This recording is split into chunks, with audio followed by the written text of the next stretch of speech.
जय श्री राम दोस्तों आज पाप मोचनी एकादशी है। सभी को पाप मोचनी एकादशी की बहुत बहुत बधाई।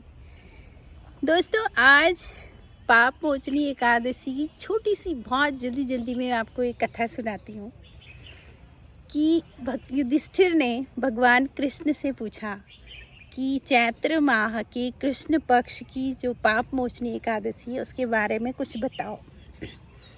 तो भगवान कृष्ण ने कहा कि एक मेधा ऋषि थे जो भगवान शंकर के बहुत बड़े भक्त थे। और दोस्तों वो तपस्या कर रहे थे भगवान शंकर की। अप्सराओं ने बहुत कोशिश की लेकिन उनकी तपस्या भंग नहीं कर पाए। तो एक मंजू घोषा नाम की अप्सरा थी। उन्होंने एक पेड़ के नीचे जाके बीड़ा बजानी शुरू कर दी और गाना शुरू करा, जिससे कि जो मेधा ऋषि थे उनकी तपस्या भंग हो गई। तो जब उनकी तपस्या उन्होंने मंजू घोषा अप्सरा से बात की और उनके साथ रहने लग गए। ऐसे ही करते करते 57 साल उन्होंने मंजू घोषा अप्सरा के साथ बिता दिए। एक दिन उन अप्सरा ने कहा कि अब मुझे जाना होगा। तो ऋषि ने कहा कि नहीं, सुबह जब सूर्योदय होगा तब जाना। तो मंजू घोषा ने कहा कि कितने सूर्योदय हो गए हैं, चले गए हैं, आप याद करो।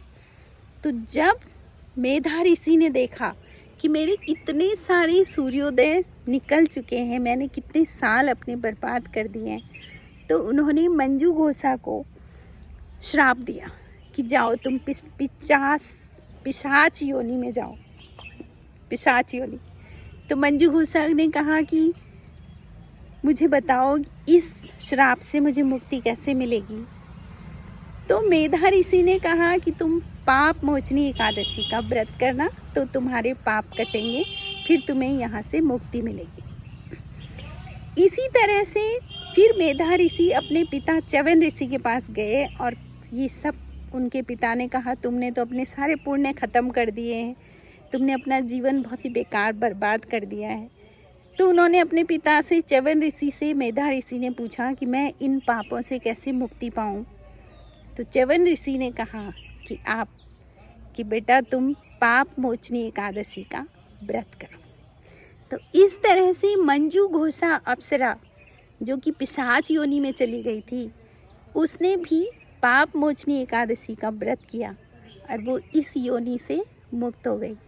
इसी तरह से मेधा ऋषि ने भी पाप मोचनी एकादशी का व्रत किया और उनको वापस उनका खोया हुआ जो भी तप था वो उनको वापस मिल गया। तो इस तरह से दोस्तों आज पाप मोचनी एकादशी है और आप सभी को बहुत बहुत बधाई। इस एकादशी में जो भी व्रत करेगा, जो हमारा जीवन है ये हमारे पूर्व जन्म के करे हुए पापों के कारण है। बिना पाप करे हुए कोई शास्त्र जितने अभी तक पढ़े हैं बस एक ही चीज़ पता लगी है कि जीवन पापों का ही परिणाम है।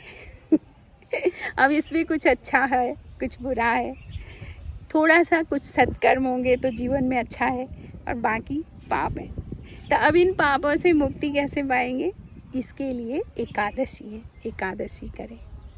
आपको वीडियो कैसे लगा कमेंट ज़रूर करें। Thank you.